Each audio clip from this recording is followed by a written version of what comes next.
Business yan. Kularan nyo, mga swakista. Sa edad na 16 anyos, maagang nakapag-asawa si Lilibet at nagkaroon ng pamilya. Pero matapos ang ilang taong may buhay asawa, nagkahiwalay din sila ng kanyang mister. Mag-isang binuhay ni Lilibet ang 4 na anak. Sa tulong ng kanyang kabuhayang swak na swak, ang paggawa ng mga tusino at taba. Kaya po ako talagang nag-eager na mag-business talaga kasi una-una po financially.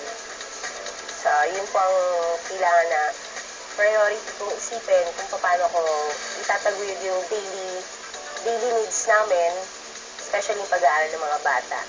At taong 2005 nadagdagan pa ang kanyang pinagkakakitaan.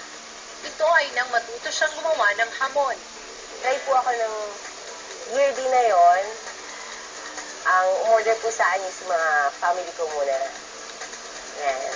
So, umorder sila sa akin siguro mga 10 pieces. Binigyan din, nag-giveaway din sila kahit pa paano. Tapos yung iba pang Noche Buena nila, gano'n. After pang second year ko, naiyalo ko na po siya sa mga friends ko. Hindi na naging malamig ang Pasko ni Lilibet. Ang kanyang gawang Chinese ham kasi ang naging kabuhayang swak na swak niya tuwing sasapit ang Disyembre.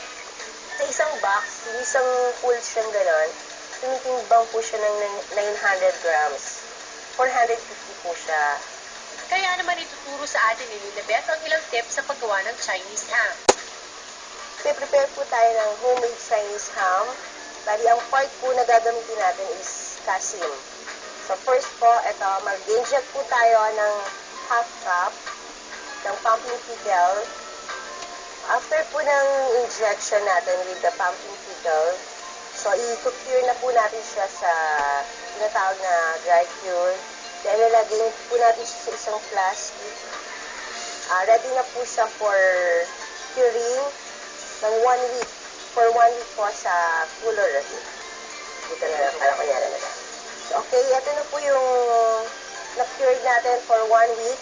Ready na po siya for another flavor. Ito po yung pineapple juice. So, after po nito, ibabalik natin ulit siya sa cooler for another 1 week.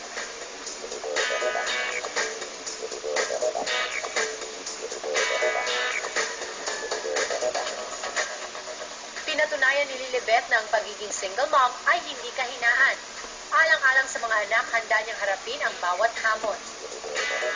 So, okay po sa mga mothers, especially sa mga single moms, may papayo ko lang po na lakasan lang po ng loob ito. Kasi actually ako po, noong una at first talagang hirap din po ako mag-isip kung kaya ko po ba, ganyan.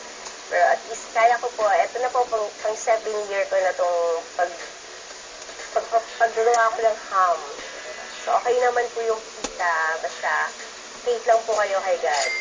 Dimples Romana would like